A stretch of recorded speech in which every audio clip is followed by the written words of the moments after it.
are joined now by G. Edward Griffin. Sir, thank you for being with us. Thank you, Alex. Thanks for inviting me.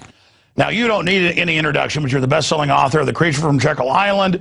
For close to 50 years, you've been exposing the private banking cartel, and I can't think of anybody out there who explains the pressure from above, pressure from below system. People ask me, why would elite bankers, why would they support communists? Why would they support socialists? Why would they support collectivism? And we see MoveOn.org, the White House, all Wall Street financed, Soros financed, pumping millions into co-opting the Occupy Wall Street movement. That's why I'm calling for an Occupy the Fed. And so I want to get your view on that idea, and if you think that's a good one. And then I want to segue into what Carol Quigley and others wrote about, that you made films about, this pressure from above and below. Why do we see so many billionaires supporting collectivism? G. Edward Griffin. Well, you really raised a good point there, Alex, because there's a tremendous amount of confusion today between having a lot of money and being wealthy and being a capitalist. Those words need to be defined, don't they? Capitalism does not necessarily mean that you're not a socialist. What we have today, let's cut to the chase, is that we have a lot of very wealthy socialists in the world, a lot of very wealthy collectivists.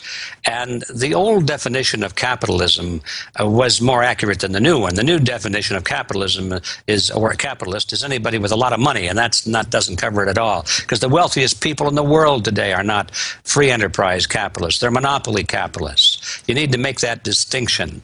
People make their money today in the world not by free enterprise competition, not by producing a better product at a better price, or anything like that. They make their money today by buying politicians and buying political favoritism and sending their lobbyists into the power centers of the legislative power centers of whatever governments there are in the world and getting them to pass special laws that favor them. Money today is made, the great wealth today is made by political maneuvering and favoritism, and that is not capitalism.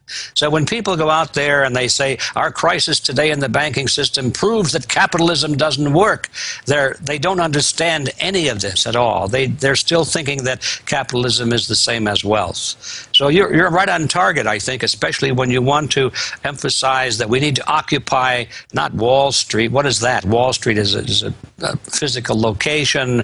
It's where a lot of brokerage houses are. It's where the banks are centered. But the real problem is the Federal Reserve System. That's the problem. It's a monopoly. It's a cartel that's been given this monopolistic power by Congress. And it's a perfect example of what I'm talking about. It's this marriage between corporations and government. That's not capitalism. That is collectivism in its purest form. So when these people say, let's overthrow capitalism, they miss the point, because capitalism has been gone, really totally gone, in the sense of the word that I'm using it, been totally gone since World War II. Well, that's my point. Exactly, G. Edward. That's what I want you to elaborate on, is that even Ross Perot, who claims he's free market, made the lion's share of his money selling EDS to the government. Exactly. You look at all these big fortunes, it's the monopoly power of government, and one of the clearest examples is Barack Obama and General Electric, the head of his economic council. They, the very day that his new carbon rules went into effect, they were given an exemption, and now they're shutting power plants down all over the country, but General Electric can still operate, and their profits are going way up. I mean, this is so dangerous, and it destroys progress. And then to see the monopoly capitalists using collectivism to destroy their competition, to consolidate power, to see Michael Moore, who's made hundreds of millions of dollars in the so-called free market system, saying capitalism is the problem, not the Federal Reserve. We have a clip of that we played earlier as we went out to break. And he's saying that's the problem. The problem is capitalism. And so people now think monopoly corruption is capitalism, and they're selling them on more collectivism. I mean, isn't that just putting our leg in a bigger bear trap? Because I remember you decades ago talking about this juncture we've now entered, where when the collectivism causes society to implode, the danger is the establishment will use that as an excuse to sell more of the same as the solution, instead of getting back to true freedom. So break that down, and the choice we have between the monopoly capitalist and true freedom. Well, you've said it so well, Alex. All I can do is go over the same ground, and I think it does need to be repeated over and over again because it's foreign to the ears of most Americans. You don't hear this sort of thing on ABC, CBS, NBC, and all that. The major news outlets continue to spew out the same old propaganda about this is a capitalist system. Well, it's not. It's a collectivist system. There's not much difference anymore between the system in America and the system you find in Red China, or in Cuba, or in what used to be called the old Soviet Union, or Russia. They have different labels, but once you peel off the label and look down underneath, you've got bedrock collectivism everywhere in the world today.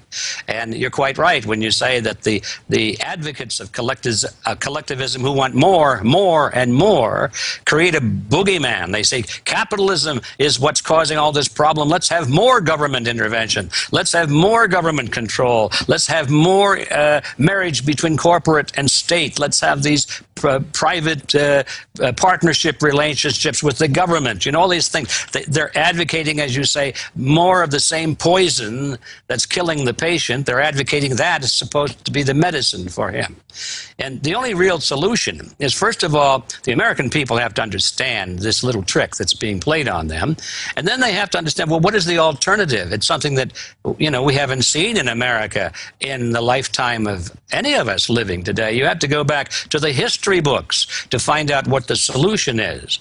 People say, well, you don't want to go backwards. Well, moving backwards in time would be moving forward in ideology. It would be moving forward in solutions, because we would be moving forward to the idea of a free market, not in bed with the government. See, the government loves to come in and say, we're going to regulate these industries for you folks, for the benefit of the population.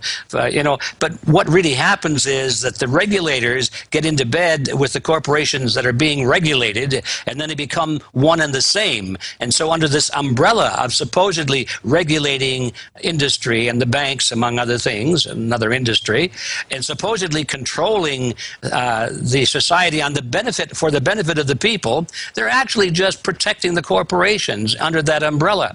So we've got to get this in our brains, that this is the reality of today. And the only solution to this problem is to go forward to where we were about 80 years ago. I mean that literally. Go forward to where we were 80 or 100 years ago and get the government out of all of these things. Go back to a true free enterprise system where competition is the only thing that will produce the best products, the best service, the lowest prices, the best amount of freedom for the individual.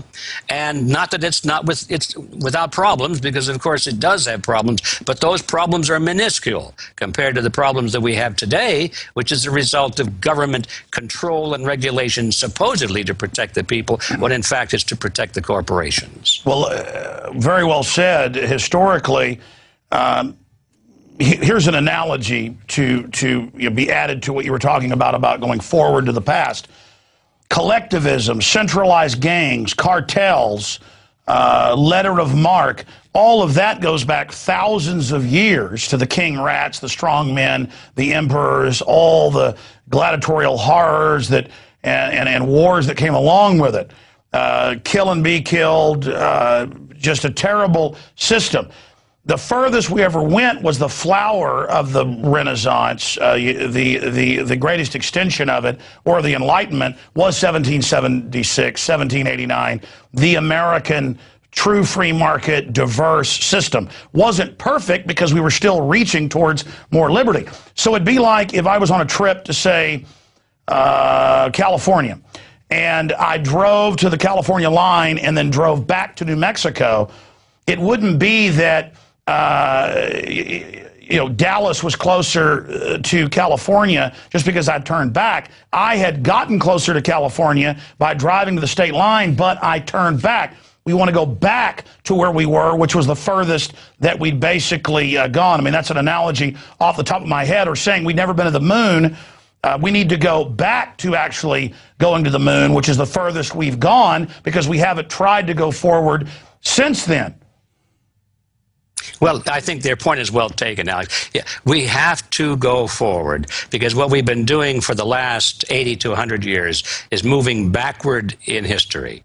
We've been going back to the Middle Ages, to the element of serfdom. By the way, that's what the Club of Rome, as you know, speak to that. They're very conscious about this. They say they want a post-industrial world for the general public, high-tech reservations with the elite and government and corporations, and they say they want us back to a feudal state. I mean, that's an official UN Club of Rome dogma.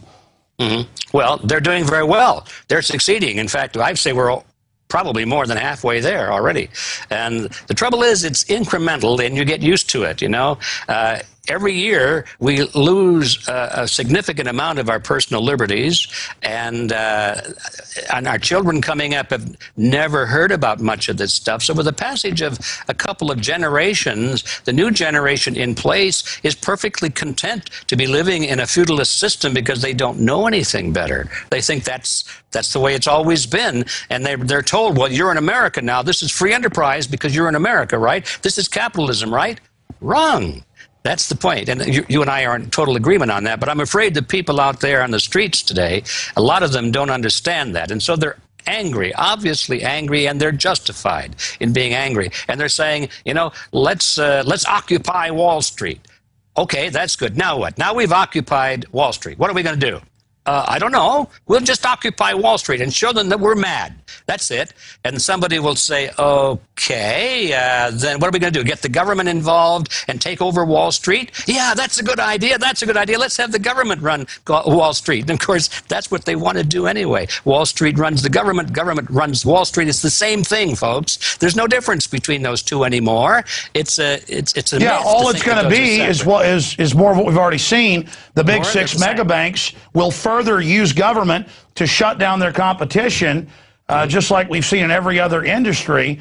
It's incredible. And we've now gotten the list of demands from the group saying that they're the leaders of Occupy Wall Street, run by George Soros. It doesn't reflect the people actually in the street, but the mainstream media is running with the hoax, and it's universal health care, free education, $20 an hour even if you don't work. I mean, the recipe that they've put on the table would drive out whatever jobs are left and fully collapse the system. I mean, this is so amazing that they're giving the mega corporations exactly what they want, a tool to shut down everybody but them.